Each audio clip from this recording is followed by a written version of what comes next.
Hey y'all, I'm just a girl from the project sharing my life with you. And today I'm going to talk to you about why I chose to attend Florida State, a predominantly white institution, or PWI, versus uh, not choosing to attend any HBCU, historically black college or university. So let's get into it. So, welcome to my channel, or if you've been here before, welcome back. I am formerly your college admissions coach, but you know what? At the end of the day, I'm just a girl from the projects. I really am, and I just so happen to have done a lot of great stuff. And if you are a student living in the projects, if you are a student who is poor, you live on government assistance, whatever, welcome to my channel. I'll be sharing a lot of good information so you can do some of what I did or do your own thing.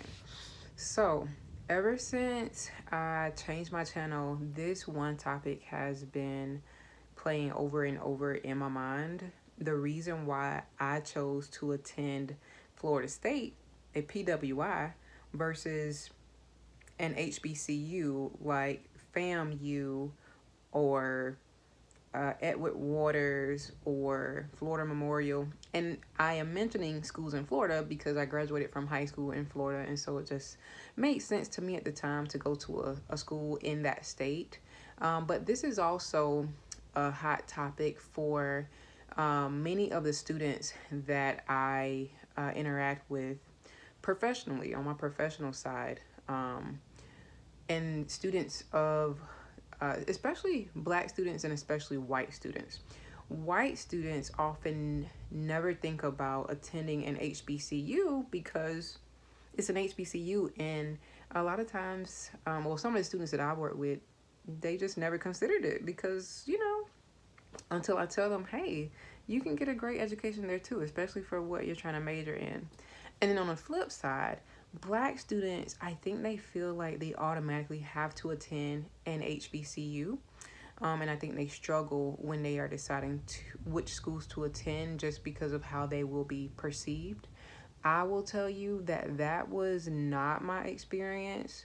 And mind you, this is 2005 or 2004, the beginning of my senior year, and that's the time when students are applying to universities.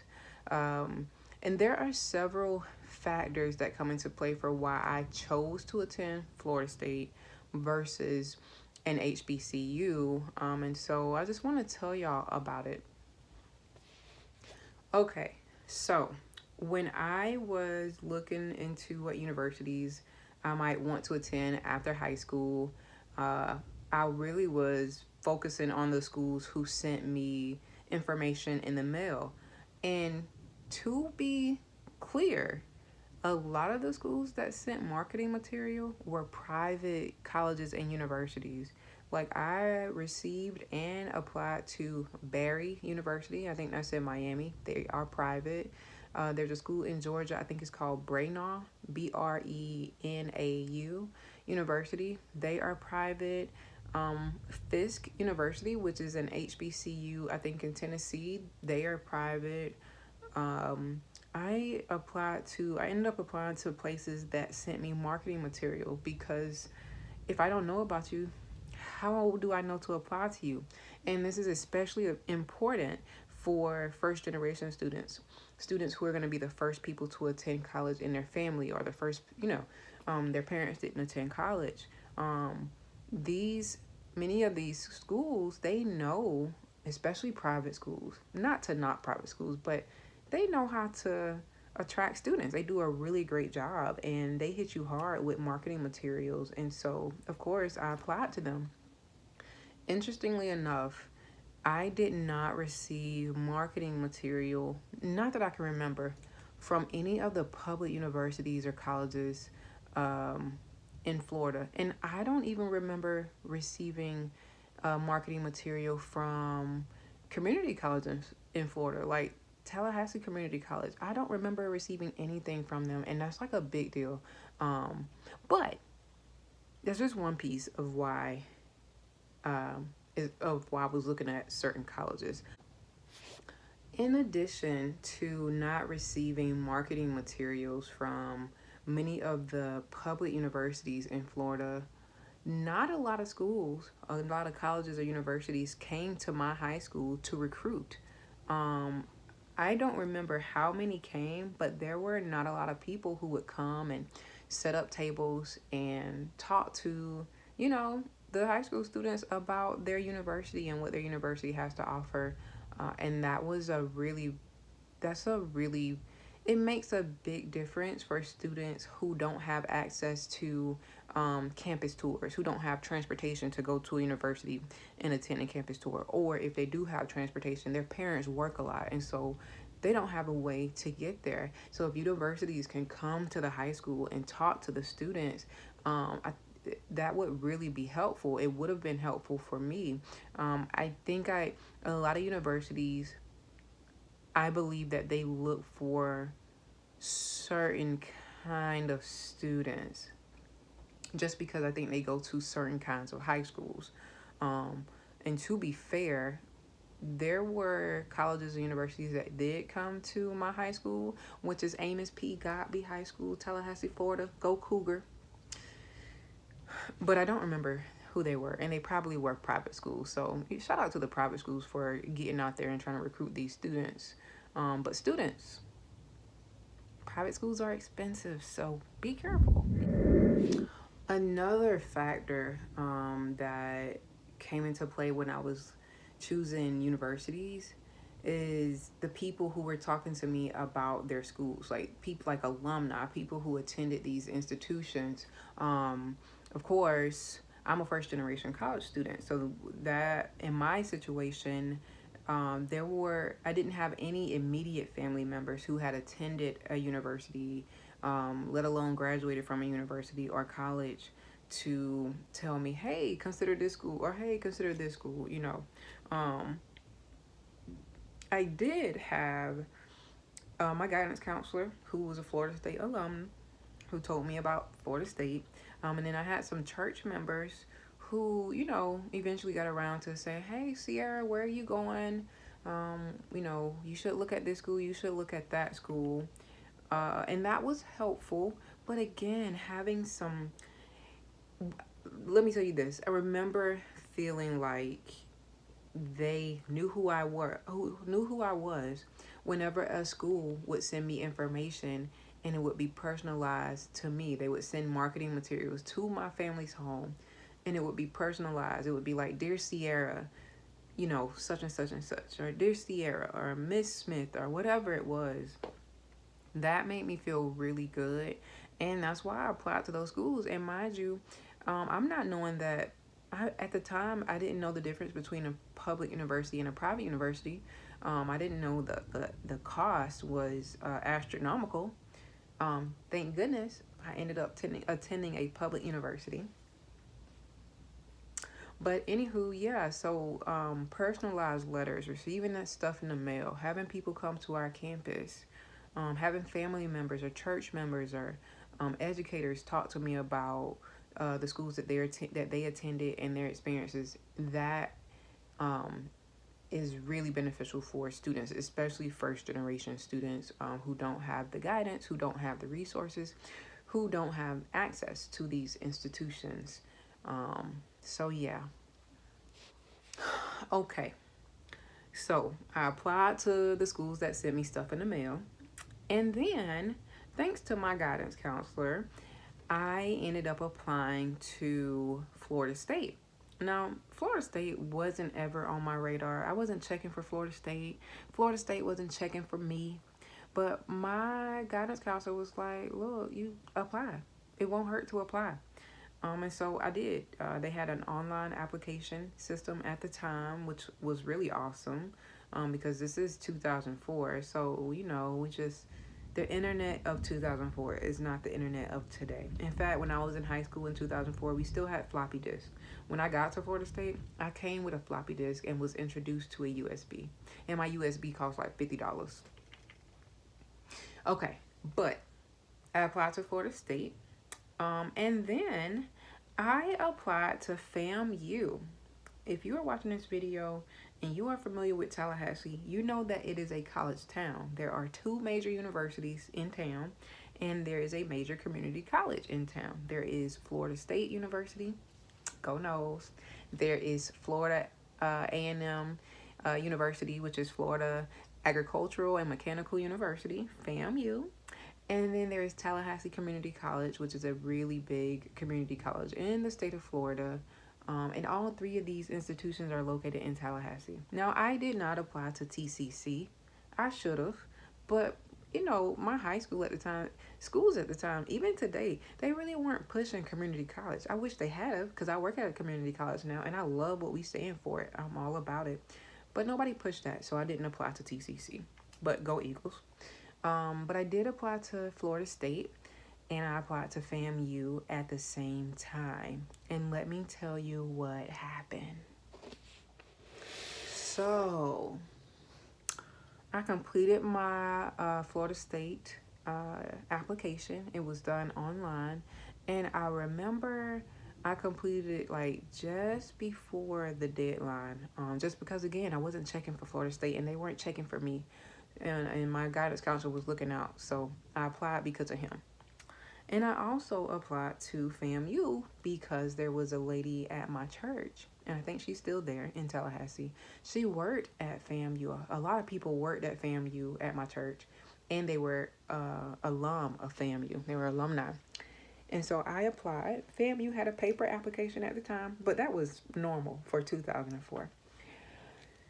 So I'm waiting to hear back from both schools, and I was excited just to be able to. I really wasn't looking to branch out of Tallahassee, not because, I had applied to Fisk and Brainerd and Barry.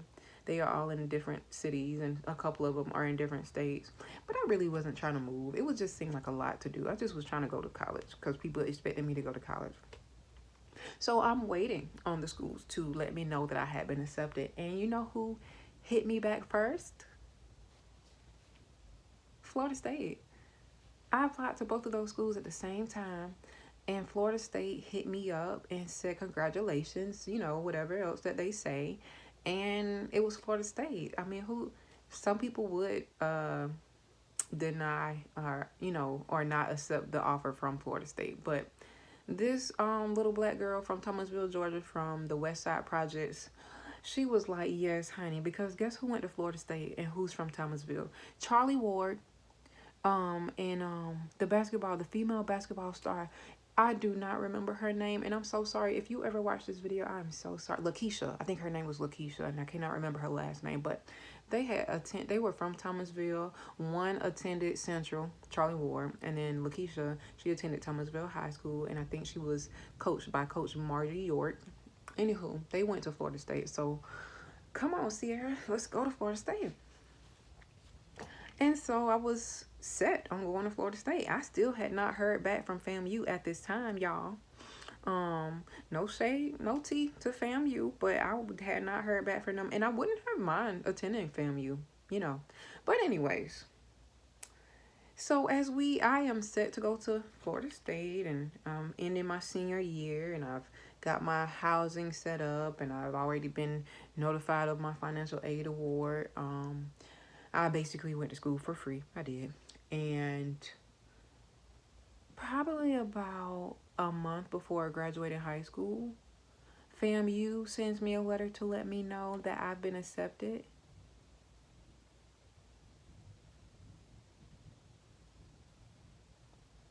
Okay.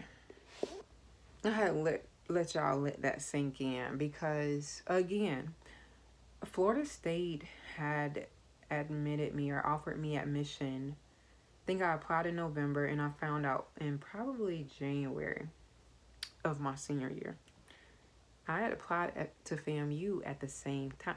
In fact, I'm going in a little bit because I feel away, y'all. But in fact, I had applied to FAMU on my own, and then I think I did another application that because the lady at my church, she asked me if I had applied to FAMU, and I was like, yeah, I hadn't heard about it, but she worked there, so she was like, well, hey, do this, and I'm gonna get it in the right hands. And I think it was the application I did with her,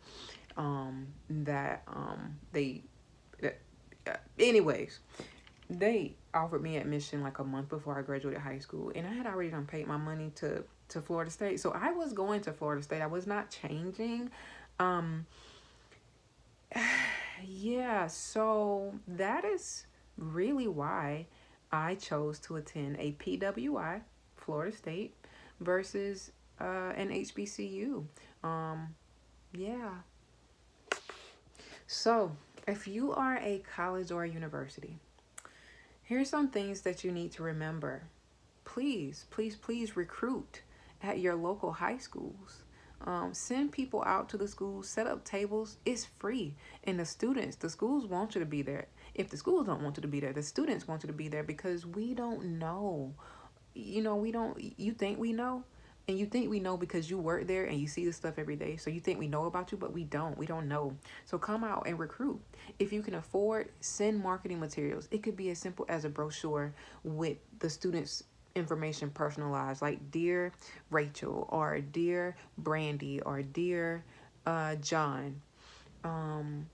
Also, make sure that if students are applying, make sure your admissions office is on top of it. Like, why did I apply to the FAMU and in November and didn't hear back from them until like May? I mean, again, things may have changed now because it's what, the year 2021, and that was in 2004. But it's just my experience. To my parents of high school students, pay attention to the universities and colleges that are sending marketing materials to your home.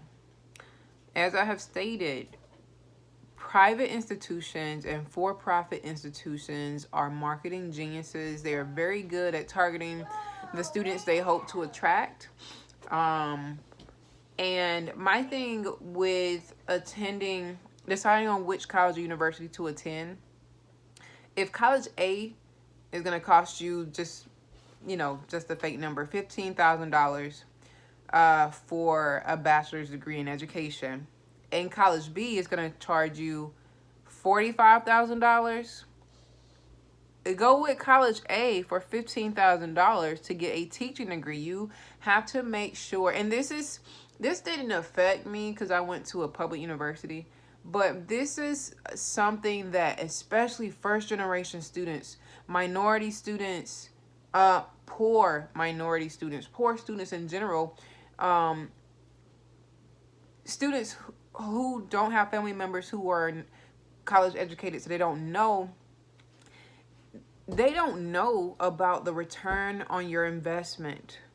Teaching is a great field. They don't get paid a lot, but it's a great field. And because they don't get paid a lot, if you do have a dream or a goal to become a teacher, make sure you go where it's going to cost go where it's going to cost the least, but you also want to go somewhere where your degree means something.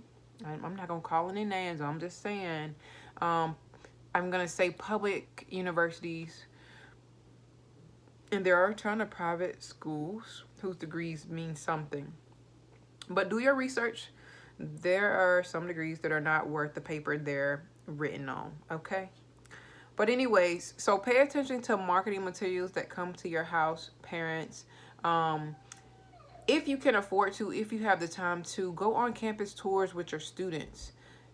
Set appointments with the school counselor. That's what they're called now. Set appointments with them to see where your students' interests lie and which schools y'all should be looking at. And this should be a meeting that should happen earlier in high school, like freshman year, sophomore year. I mean, it's not too late senior year, but you kind of have to scramble to get everything done. And that time, college application season is already hectic. It's already chaotic. So if you can plan in advance, plan in advance. So yeah, parents, in addition to talking to the school counselor, you have some friends or some family members who have attended college. Talk to them and see what their experience was like going to the school they chose to attend. Talk to the people who go to your church. See what their experiences are like. There may be people in your church who work at a college or a university, so talk to them because they work on the inside. They can tell you stuff that you may not be able to find on the school's website. Talk to your child's coach. If your child is an athlete, if your child is in a band, if your child is in ROTC, many of these people have attended college. So they just talk to people who have the experience. If you don't have the experience, but you know your child has a goal or a dream to go to college, use your resources and talk to people. You may not be able to afford to go on campus tours. You may not be able to schedule time with the school counselor. So talk to the people who are in your network. And Adonis has joined us. Can you say hello? Look, say hello. Red. Red, okay. Okay, y'all, this is the end of the video. If you have made it here, thank you so much. Please make sure you subscribe to my channel. Please leave a comment. Please like this video. Also, be sure to check out my Instagram at just.a.girl.from.the.projects, but it's also right here. And I'll see you next time with some more information that I want to share. Reading.